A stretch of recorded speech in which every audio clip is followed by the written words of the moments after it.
This is a guest essay written by Sherry Oz of Israel Diaries.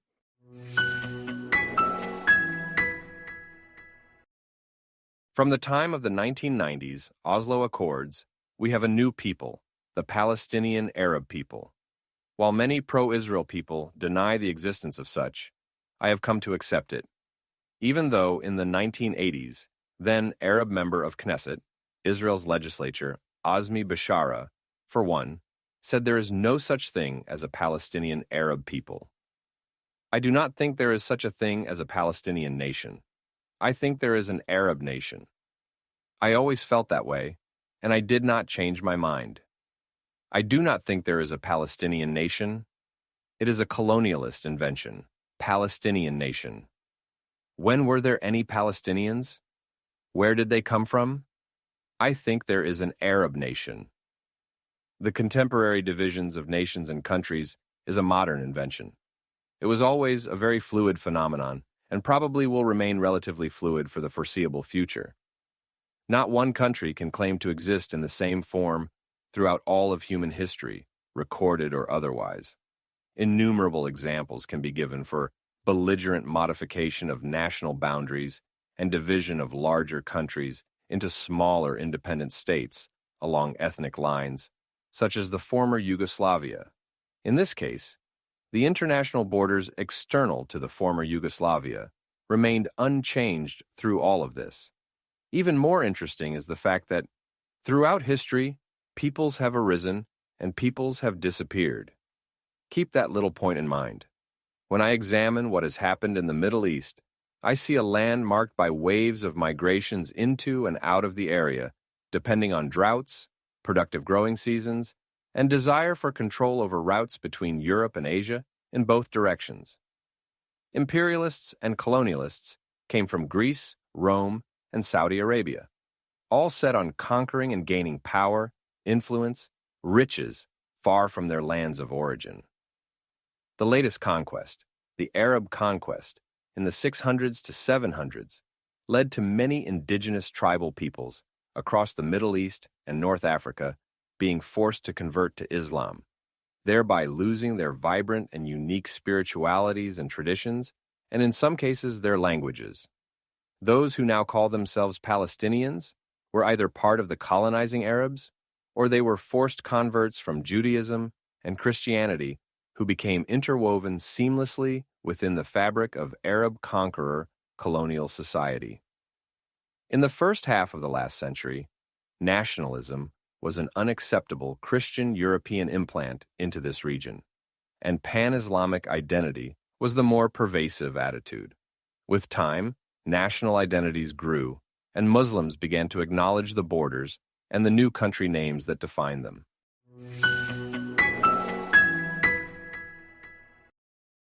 Cynical use of the name Palestine. By calling their mandated territory Palestine, Britain simply used the name given to this area by the Romans, who themselves adopted the Greek term for the Philistines, an Aegean people who settled along the southern coast and who were sworn enemies of the Jews, in order to separate the land from any association with its Jewish history. And now, history repeats itself. If the Palestinians are supposedly the Arabs, then this facilitates the promotion of the hateful lie that Israel stole this land from its supposedly rightful indigenous population and has no claim to sovereignty. Like many other Israelis, I personally know Palestinian Jews who can trace their history on the land of Israel back hundreds of years. And in fact, the name Palestinians originally referred mainly to the Jews here. Strangely, to be recognized by the UN as Palestinian refugees, they only needed to have been resident in mandatory, British-era, Palestine from 1946. That does not seem to imply any faith in the myth of their having had any long-term indigenous status. Even if the Arabs in this region never before considered themselves a nation separate from the pan-Arab nation, it has little salience to the resolution of our conflict today, because they now do. Those who fled from the land in 1948 were kept apart, not reabsorbed into any other Arab nation. In Lebanon, for example, they were or are forced to live in refugee camps, not allowed to study in universities or work in professions. Similarly, in Jordan, Gazan refugees were never given citizenship, and many other Palestinian citizens are finding their citizenship randomly revoked without warning. In any case, Palestinian Jordanians need not apply for jobs in government or the military. They will not be accepted. The name Palestinian has come to be fallaciously associated with Arabs. This deceit cements the contemptuous rewriting of history of which we Jews are only too familiar. For example, Holocaust denial, and now October 7th denial. I propose that one major obstacle to a peaceful resolution to the conflict lies in the lie of calling the Arabs Palestinians. Furthermore, I believe that at some time there will be those who ask why proud Arabs chose a name that stands for defeat and elimination from the land, i.e., the ancient Philistines. I have, in fact, asked this question of some Palestinian Arabs, and I am still waiting for an answer. I am afraid that by allowing themselves to be called the Palestinians, they are basing their growing national identity on nothing more than rejection of and hatred toward the Jews, and exploitation by other Arabs who use them as pawns in their war against the Jews. Rather than a name that celebrates their own culture, whether this distinguishes them from Arabs in other countries or not, they have adopted a name that represents victimhood, and they seem to be living up to that name most admirably. If this comprises their defining experience as a new people, will they ever really feel free to make peace with their Israeli neighbors? Furthermore, is this a healthy basis for the foundation of a proud new nation? How will they justify this when they teach their school children about their history decades into the future?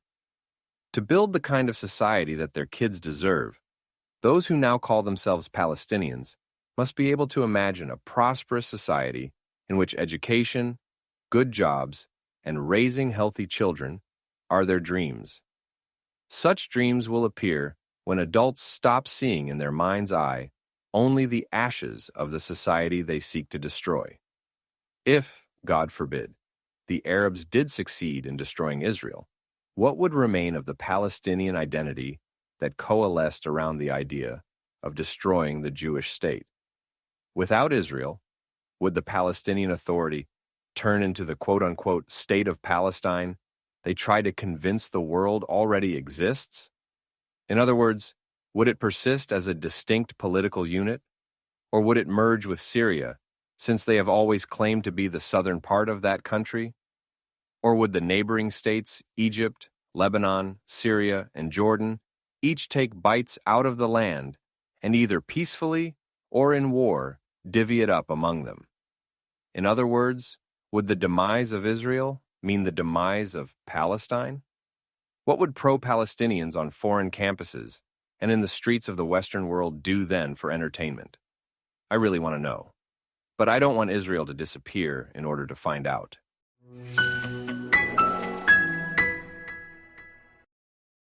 Whenever anyone discusses the Palestinians, you will always get responses saying there is no such thing.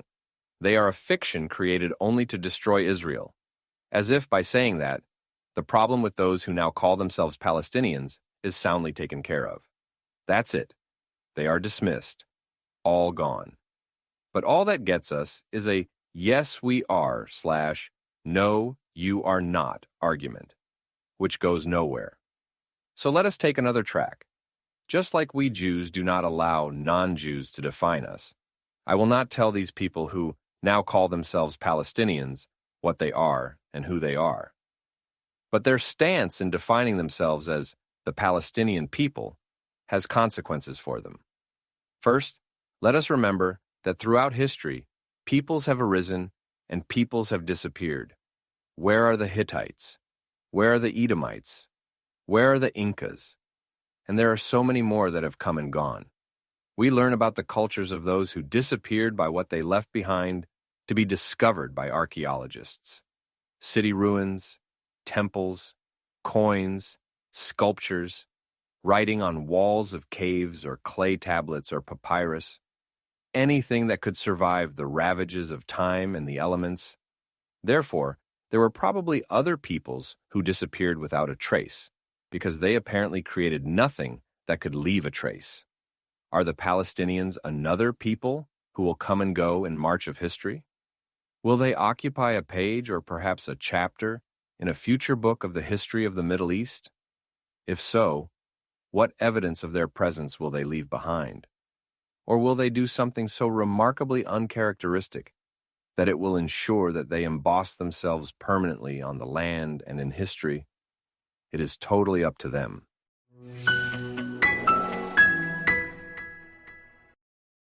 So let us say that the Palestinians are a people. It is true that they do not have a distinct language. They speak Arabic. But then Jordanians, Lebanese, Egyptians, Iraqis all speak Arabic and are today distinct peoples with their own characteristics. One could easily point out that before 1946, there was no Jordanian people. So the fact is irrelevant that the Palestinians may have existed as a people from 1948, 1964, when the Palestine Liberation Organization was founded, 1967, to be generous, or 1993, to be more realistic. What is relevant is how they conduct themselves as a people. You might ask, what have the Palestinians created, except for suicide bombers? I have watched Palestinian, Lebanese, and Jordanian films. For this podcast episode, I looked up websites describing works of fiction and works of art produced by Palestinians. The Palestinian films, novels, and works of art are almost, if not totally, exclusively related to the Nakba of 1948, so-called Israeli occupation since 1967, Israeli security checkpoints, so-called Israeli oppression and arrests. One can say that bashing Israel seems to be the one and only point behind their works of art and anything else. Romance, family relations, careers are only the backdrop against which to bash Israel. According to lists I find on the internet for films and novels from other Arab countries, there are, of course, those that concern the conflict with Israel, but most do not. And those that do relate to Israel seem to put the subject into wider regional and historical contexts. One can hardly say that they hate us any less than the Palestinians, but they do not define themselves with respect to us. They have much to write about, much to represent in artwork that is unrelated to their relations with the Jews and Israel. And when Syrian civil war films dealt with romance, for example, the romance was foreground and the war background. So the question remains, can Palestinians move beyond their core experience and define themselves in terms of uniqueness and not in terms of anti-Israelness? If the definition of their peoplehood is destruction of the Jewish state, well, good luck to them.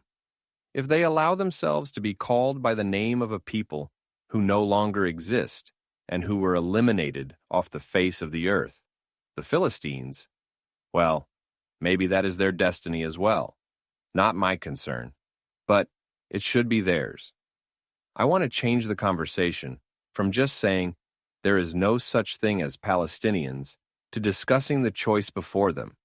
Something like, okay, you are a Palestinian people with a humiliating name and thus far with the sole goal of killing Jews. This means that you will be constantly at war against Israel, because such a self-definition of peoplehood leaves no room for negotiation with us. You can choose to continue trying to kill us off, or you can choose to do something radically different. You can choose to put aside the goal of getting rid of us and decide you prefer to offer your children a life that does not set martyrdom as a highest goal. Your choice, oblivion or life. Reach an agreement with us that we can all live with, or go back to the Arab states from whence many of you came, or convince them to absorb you as citizens, where you can live full lives, or risk dying fighting us. I want to get out of the habit of letting them get away with being our victims, which arguing over Palestinians, yes/no, perpetuates. I want to see them with agency to self-define and to choose what kind of people they want to be, or if they prefer the chance of not being at all. We, Israelis, are not responsible for their choices. We are only responsible for how we respond to their behaviors. Choose well, Palestinians. Your children and grandchildren depend on you. Unfortunately, I do not expect them to take the rational, the life-saving route. I expect them to stay as they are, with their identity built on their wish to kill us. This may ensure that they join the dustbin of history along with other peoples who have been and gone. In that case, does it matter what they call themselves? Does it matter when their peoplehood first came into being? Nope. So let's just focus on fighting the evil and not arguing with them over things that really will not change the course of history.